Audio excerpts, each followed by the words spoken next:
Hola amigos, ¿cómo están? Mi nombre es Geraldine Maurer, soy nutricionista clínica y vengo estudiando la nutrición desde hace más de 20 años, dando conferencias en universidades, en colegios, en clubes deportivos y con toda la experiencia ganada en estos años de estudio, he elaborado este curso de 8 semanas. En este breve resumen quiero mostrarles aspectos muy importantes que desde ya pueden empezar a poner en práctica en su alimentación y en la de su familia y mejorar su calidad de vida. En este pequeño video veremos los siguientes temas. ¿Cómo se realiza la valoración del estado nutricional? ¿Cómo se determinan los requerimientos de energía de cada persona, ya que cada una es distinta? ¿Cómo es el proceso de absorción y digestión de los alimentos? Vamos a conocer también algunos nutrientes, los carbohidratos, las fibras, las proteínas, las grasas, las vitaminas, minerales y los fitoquímicos. De repente nunca habían oído ese término, los fitoquímicos, que son los químicos de los vegetales. También analizaremos el etiquetado de alimento y cuáles son los principales elementos a revisar y las tendencias de dieta o dietas de moda en este pequeño video.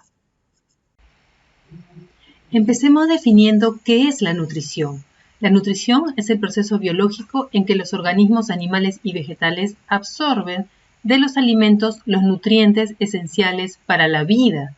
Por ello, debemos hacer un análisis de los alimentos exhaustivo para analizar cuántos nutrientes necesitamos, porque es una gran variedad de ellos que debemos consumir diariamente, porque hay muy pocos que se mantienen almacenados. Por eso, la gran mayoría de nutrientes se consideran esenciales porque los requerimos día a día. Y también se analiza en la nutrición el procesamiento de los alimentos en el cuerpo humano, cómo se digieren, cómo se aprovechan, cómo se absorben, cómo se excretan.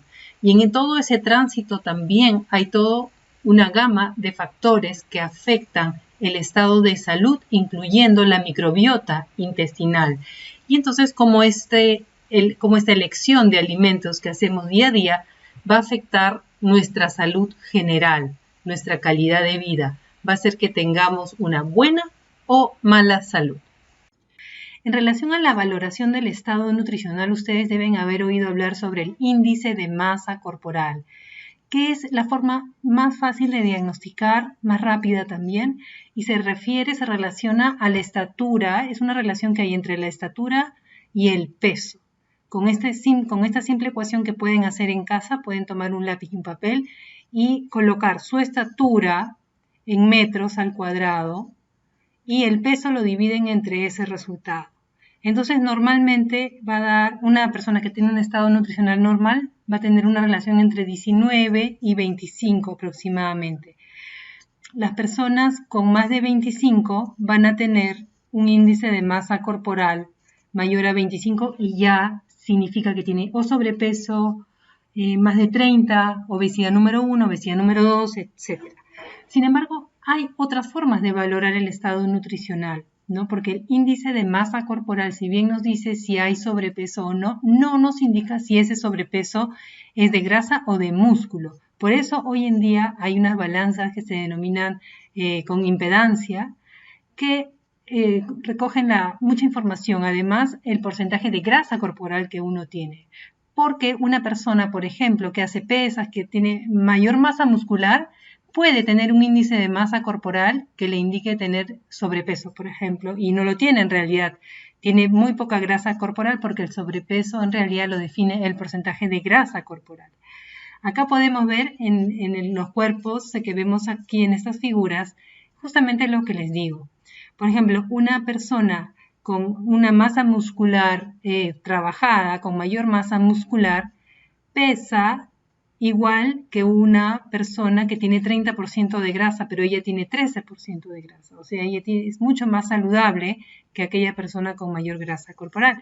Y hay una persona de una contextura muy, muy delgadita que también tiene ese 13% de grasa corporal, como la persona deportiva, pero prácticamente no tiene masa muscular, ¿no? Entonces vemos que no es tan sencillo diagnosticar, sino que hay una serie de variantes que debemos tomar en consideración.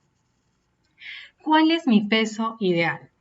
Todos pueden también coger un lápiz y un papel y obtener su peso ideal. De manera sencilla, Por ejemplo, una mujer de 1,65 m tiene que restar a la estatura en centímetros 110. 55 es el peso teóricamente ideal. A eso se le puede restar más, menos 5 kilos y va a obtener ese rango de normalidad en relación a su peso y a su contextura. En los hombres es un poco diferente porque a la estatura en centímetros se le resta 100. Si mide 1,65 m, su peso ideal van a ser 65 kilos con una, digamos, normalidad de más menos 5 de acuerdo a su contextura. Ya lo saben, a sacar su número de peso ideal. Métodos para predecir el gasto energético. Ahora vamos a ver, una vez que ya tenemos definido nuestro peso ideal y en cómo es nuestro diagnóstico en cuanto a grasa, en cuanto a IMC, pasamos a obtener cuánto necesito de energía para sobrevivir, para estar bien de salud. Y para eso hay muchísimas fórmulas matemáticas. No las vamos a hacer porque hoy en día ya esto se puede hacer a través de un programa y a través de la calorimetría indirecta. Pero lo más sencillo es esto. Al peso ideal que ya obtuvimos se le puede multiplicar por 20 o 25 a 30, dependiendo también de la contextura de la persona, y ahí vamos a obtener un dato muy, muy promedio de lo que una persona debe consumir, pero es bastante cercano a la normalidad. Hay muchos otros métodos para predecir el gasto de energía o muchos cálculos, el último que se ha hecho en el 2005, pero bueno, no lo vamos a hacer porque es muy complicado, muy complejo. Acá pueden ver una serie de cálculos que se deben hacer, pero hoy en día todo esto ya se hace a través de un programa, ¿no?, que va obteniendo los resultados. Y en relación a la actividad física, a ese resultado que obtenemos de nuestras calorías que consumimos en estado de reposo, la actividad física que realizamos al día. Por ejemplo, los aeróbicos, 1 hora quema alrededor de 178 calorías. Esto, por supuesto, que es un promedio general. El básquet, 258, la bicicleta, 150, bailar, etc. Entonces, a esto hay que sumarle, al cálculo anterior, hay que sumarle la actividad física realizada. Sin embargo, una forma de obtener un dato más exacto, esa es la regla de oro en la nutrición, la obtención del metabolismo particular de cada persona. Esto lo hacemos en el consultorio y es la calorimetría indirecta. A través de este aparatito por el que uno respira unos 10 minutos, se va a obtener la cantidad de energía que uno necesita. Esto es lo último que hay en la obtención de la energía y la planificación de la alimentación súper personalizada con esta calorimetría indirecta. Ya no hay que hacer los cálculos que hemos hecho anteriormente, sino de frente ya nos arroja nuestro metabolismo basal. Entonces, por ejemplo, 2 personas de la misma estatura, de la misma edad y del mismo peso requieren una cantidad de calorías muy diferentes.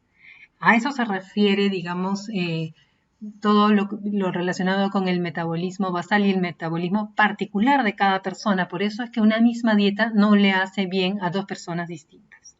Entonces, las personas que luego sigan el curso de 6 semanas pueden realizarse esta calorimetría a un precio súper especial en el consultorio. Luego vamos a analizar los tipos de obesidad. Hay ese tipo de obesidad tipo pera que se almacena la grasa alrededor de las caderas. Y esta tipo manzana que se almacena la grasa más en la zona central. Este tipo de obesidad también se debe posiblemente a cambios hormonales en muchas personas, mucho cortisol, mucho estrés, ¿no? Esta es tipo más ginecoide, las mujeres tendemos más a este tipo de sobrepeso tipo pera, pero no necesariamente en todas sucede lo mismo. Entonces vemos que muchos factores hormonales pueden también alterar la forma en que se almacena la grasa.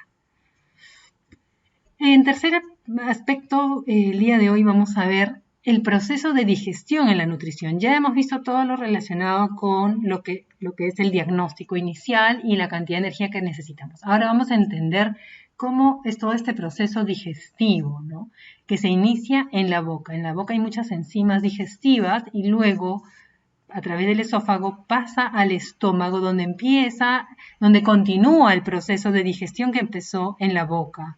¿no? Y de ahí empiezan a desdoblarse todos los alimentos, cada vez a su mínima, de los trozos gruesos se van reduciendo a su mínima expresión, luego pasan al intestino delgado, donde continúa una serie de procesos digestivos. El páncreas secreta muchísimas enzimas que van a hacer continuar la digestión. El borde cepillo del tracto gastrointestinal también tiene muchas enzimas digestivas y es el lugar donde se absorbe la mayor cantidad de nutrientes. En el intestino delgado, que luego pasa al intestino grueso, donde se absorbe la mayor cantidad de agua. Recordemos que el sistema digestivo es el primer órgano inmunológico. ¿Por qué? Porque por aquí ingresa todo lo malo y lo bueno a nuestro cuerpo. Por ejemplo, si tenemos una inflamación intestinal, van a pasar sustancias que no deseamos que pasen al organismo, a la sangre, debido a que se forma una situación que se denomina permeabilidad intestinal, como unos huecos en el intestino. Por eso el intestino debemos cuidarlo muchísimo. Continuamos con el intestino y la absorción de los nutrientes. Fíjense que no todo se absorbe en cualquier lugar en el intestino, ¿no? Fíjense en el duodeno, en la parte inicial del intestino delgado se absorbe más hierro, calcio, magnesio y zinc, ¿no? Más abajo, por el final, por ejemplo, las vitaminas A, D y K. Entonces, si uno tiene un daño intestinal, van a haber de repente zonas por donde no absorbe ciertos nutrientes. De ahí la importancia de mantener el intestino súper saludable para absorber también bien los nutrientes. 4. Vamos a conocer los nutrientes, ¿no? En el curso vamos a conocerlos con mucho más detalle, en el curso de 6 semanas, pero ahora vamos a hablarlos a grosso modo porque tampoco hay tanto tiempo para explicarlo todo en un solo video. Entonces, en el curso se van a analizar los macronutrientes y los micronutrientes. Los macro, como dice esta primera palabra, significa grande, ¿no? Entonces, los macronutrientes, los nutrientes que necesitamos en mucha cantidad son los azúcares, los carbohidratos, las grasas y las proteínas. Y los micronutrientes se requieren en pequeñísimas cantidades y son las vitaminas, los minerales y los elementos traza. Los carbohidratos, vamos a analizarlos rápidamente, se constituyen en dos tipos. Los simples, que son los dulces al paladar, y los complejos, que son los que se convierten en harinas, por ejemplo, el trigo y sus derivados, el arroz, ¿no? Las menestras, los tubérculos, y los dulces son los simples, sobre todo vamos a denominar simple el azúcar pura. El azúcar pura es el único alimento que es 100% carbohidrato y esto genera muchos efectos nocivos para el organismo. Y en relación a los carbohidratos vamos a ver cómo es su digestión y su metabolismo también en el curso de las 6 semanas. Pero ya comprendemos los simples y los complejos. Los complejos van a absorberse y digerirse y absorberse con más lentitud que los simples, que tienen una absorción casi inmediata, ¿no? Entonces hay que hacer una combinación entre estos y sobre todo consumir los simples de la naturaleza, de las frutas, tal como vienen de la naturaleza, no de los alimentos procesados que ya contienen esta azúcar que es 100% carbohidrato y que sí hay más tendencia a casi todas las enfermedades por el exceso de azúcar. La fibra de los alimentos también son carbohidratos, son excelentes. Hoy en día se les considera ya hasta un nutriente adicional por todos los efectos positivos que generan en el cuerpo, ¿no? Las fibras las hay solubles, que son como geles. Ustedes deben haber visto cómo de la linaza se obtiene un gel. Esto es un tipo de fibra soluble. La fibra no siempre es insoluble como el salvado de trigo, ¿no? Que es como una pajita, no. Pero tienen ambas funciones importantísimas en el tracto gastrointestinal. Ayudan a mejorar toda la flora intestinal. Y los almidones resistentes, que los vamos a explicar con más detalle también en el curso de las 6 semanas. Y bueno, la fibra es un punto aparte, es muy interesante. Uno siempre debe pensar cómo incrementar la fibra en su alimentación, porque va a ejercer una función importante también en la reducción de colesterol, en la mejora de la flora intestinal, ¿no? Y evitar, obviamente, el estreñimiento, tener una regulación intestinal importante. Las proteínas las contienen generalmente y de mejor calidad los alimentos de origen animal, ¿no? Las carnes, los huevos, la leche, y también las contienen los alimentos de origen vegetal, pero tienen aminoácidos limitados, no tienen aminoácidos esenciales en suficiente cantidad. ¿Qué son los aminoácidos? Los aminoácidos son como estas bolitas, ¿no? Que en su conjunto, en forma de cadenas, forman las proteínas. Digamos que el aminoácido es la mínima expresión de una proteína, la cual se va digiriendo en todo el tracto gastrointestinal para absorberse como aminoácido. Nunca se absorben las cadenas completas. Y así se forman las proteínas, ¿no? La calidad de las proteínas las define el tipo de aminoácidos que contiene, porque hay 8 aminoácidos que el organismo no puede producir y que hay que consumirlos a través de la alimentación, y estos se encuentran en mayor cantidad en los alimentos de origen vegetal, de animal, perdón. Los alimentos de origen vegetal son limitantes en aminoácidos esenciales. Para hacer una dieta vegetariana hay que hacer una combinación muy técnica de la cantidad de proteínas y de aminoácidos para poder mantener una buena salud. Las funciones de las proteínas no son solo generar masa muscular, ¿no? Sino también tienen funciones en la defensa del organismo. Los glóbulos blancos son parte de los glóbulos blancos, son proteínas, son parte funcional de las hormonas, ¿no? Parte estructural también de las células, transportan vitaminas, ¿no? La vitamina A necesita proteínas para transportarse, así como muchas otras vitaminas, y también forman las enzimas digestivas. Por eso es que no se puede prescindir de las proteínas así nomás, ¿no? Quienes tienen la idea de hacer una nutrición vegetariana o sobre todo vegana, deben tener mucho cuidado para tener suficiente cantidad y calidad proteica para todas estas funciones que genera las proteínas en el organismo. Las grasas, ¿no? Los ácidos grasos o las grasas también son importantísimas en el organismo. No hay que tener fobia a las grasas, siempre lo repito, es muy importante, porque las grasas no solo brindan energía, eso es una de las funciones que tienen. Las grasas también forman parte de las células. En el cerebro hay mayor conexiones sinápticas cuando hay mayor permeabilidad con unas grasas buenas, tipo como las del pescado, por ejemplo, que son excelentes para la membrana celular y que haya más fluidez. También forman parte de las hormonas, ¿no? Importantísimo. Entonces, no hay que tener fobia a las grasas y consumirlas adecuadas para también mantener un sistema inmunológico sano. Vamos a analizar en el curso de las 6 semanas también la digestión y la absorción de las grasas y cómo es su metabolismo. Las grasas, por ejemplo, las personas que tienen un peso ideal mantienen una reserva de energía sana, pero las personas con obesidad, ya esta reserva de energía, que es la grasa, ya genera inflamación. La grasa tiene una vida metabólica, no es simplemente una masa incómoda, sino que genera sustancias muy inflamatorias cuando hay exceso de tejido graso en el organismo, y forman también el 60% de las grasas del cerebro. Son muy importantes los aceites en la salud, no debemos prescindir de ellos. Las vitaminas, los minerales y los fitoquímicos. ¿Dónde se encuentran ese tipo de micronutrientes? Recuerden que necesitamos en pequeñísimas cantidades y qué enfermedades generan su deficiencia. Eso lo vamos a ver.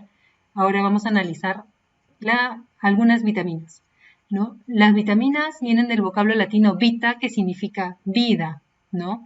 Son sustancias orgánicas que se encuentran en los alimentos. Entonces, vamos a analizar ahora una explicación simple de las vitaminas. Pueden fijarse en esta construcción, estas vigas. Estas vigas podemos considerarlas como si fueran las vitaminas. Son sustancias que se necesitan para ejercer una serie de procesos importantes y luego se eliminan como cofactores para construir. Esa es la función de las vitaminas. Son importantísimas y no podemos vivir sin ellas. Son esenciales para nosotros.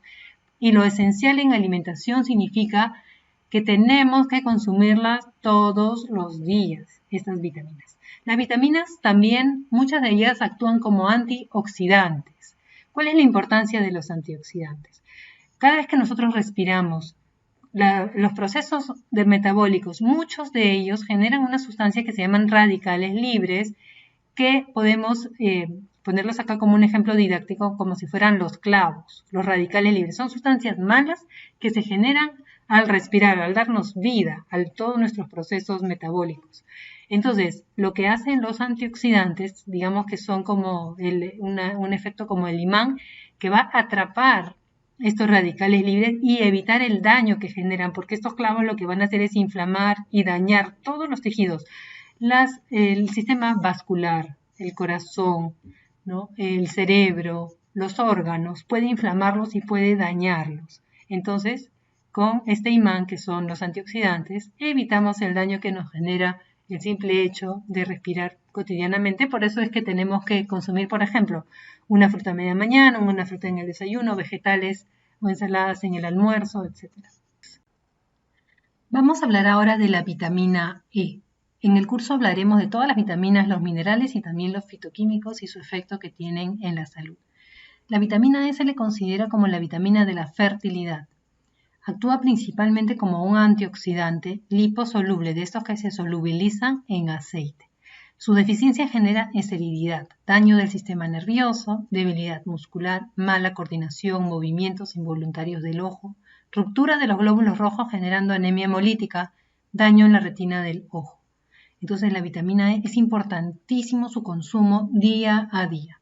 Recordemos que estas vitaminas son esenciales para el organismo y tenemos que consumirlas con mucha frecuencia. Sin embargo, las vitaminas que se solubilizan en aceite se almacenan en el hígado y vamos a tener unas semanas con posible suficiencia de estas vitaminas porque hay un almacén en el hígado, pero no se confíen tampoco, hay que consumirlas con mucha frecuencia. ¿Qué alimentos contienen vitamina E? Necesitamos consumir entre 15 a 20 miligramos diariamente y, por ejemplo, la semilla de girasol, una taza contiene 49 miligramos. Bueno, no vamos a consumir una taza, es bastante, quizá media taza, un cuarto de taza nos va a dar una buena cantidad también, pero digamos que es uno de los alimentos que más vitamina E contiene. Las almendras, 20 miligramos en 100 gramos de producto, en una bolsita de almendras de 100 gramos, obtenemos la ración diaria de vitamina E. La palta contiene 3 miligramos, no es poco de vitamina E. El brócoli ya mucho menos. También no son vegetales tan oleosos, tienen una cantidad muy pequeña de aceites. Entonces, mientras más aceitoso es el producto, también tiene más vitamina E. Pero ya sabemos que las semillas de girasol están en el primer lugar. ¿Qué son los fitoquímicos? Los fitoquímicos son químicos de las plantas, ¿no? Los químicos de las plantas tienen propiedades importantísimas en el organismo. Muchas de ellas son anticancerígenas. Por ejemplo, por poner un ejemplo, en el curso vamos a ver muchos más fitoquímicos. La soya. La soya contiene unas sustancias que se denominan fitoestrógenos. Estos fitoestrógenos actúan de una forma leve, imitando al estrógeno humano. Entonces, en poblaciones asiáticas hay un consumo muy elevado de tofu, que es el queso de soya, acá lo vemos atrás, y este contiene muchos fitoestrógenos que previenen de enfermedades como el cáncer de mama, cánceres que son hormonodependientes, y también ayudan a reducir el colesterol, entre muchas otras funciones muy interesantes que tiene el fitoestrógeno de la soya. Es tanto así que se vende hasta como una fórmula de GNC o de muchas farmacéuticas, como una sustancia para tomar en mujeres en la menopausia, por ejemplo. El maíz morado contiene antocianinas, la parte morada del maíz, este color intenso, también actúa como un antioxidante muy poderoso que previene contra enfermedades cardiovasculares. Fíjense que no son ni vitaminas ni minerales, son químicos propios de las plantas con propiedades fabulosas. Vamos a analizar también el etiquetado de la publicidad porque tienen que tener mucho cuidado en nutrición y aprender a mirar las etiquetas de los alimentos. Ya hemos visto cuáles son los azúcares, ¿verdad? Fíjense el engaño de esta etiqueta que es de hace unos años y acá dice mermelada de papaya, dietética, dice acá. Entonces las personas que siguen una dieta o que son diabéticos normalmente compran estos productos. Y fíjense, además, bien claro dice acá, sin azúcar adicional.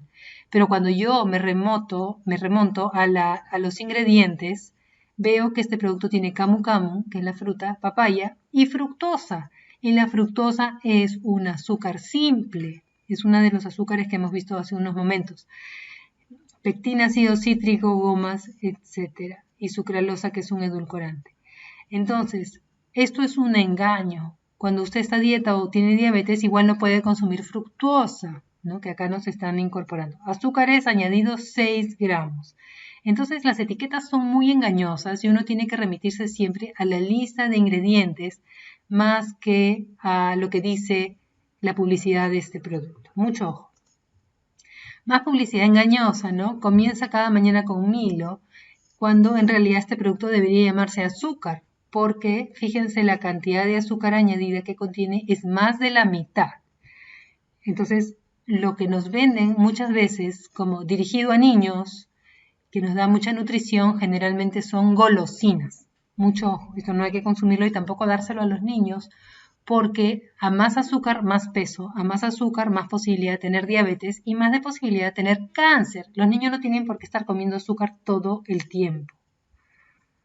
Vamos a ver también mitos en alimentación. Por ejemplo, que el aceite light no engorda. Eso no es verdad. En Aspect, donde he colaborado muchos años, vimos uno de nuestros primeros casos con los aceites light.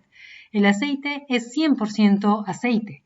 Entonces no hay nada que se le pueda quitar para convertirse en light. Entonces el aceite light, que ya felizmente no hay, sí engorda. La margarina es buena para el corazón. Antes se vendía la margarina como buena, ¿no? Y sin embargo es la peor calidad de aceite porque normalmente es una grasa industrial. La margarina antes fue un aceite y pasa por un proceso de hidrogenación que la convierte en muy dañina para la salud y se convierte en una manteca como en la mantequilla, pero antes esta fue un aceite. Y este proceso, desgraciadamente, es muy nocivo para nuestro organismo que no necesita grasas trans. Y que los aceites naturales no engordan. Yo siempre he escuchado esto en la consulta. Yo como este aceite porque es natural y no engorda.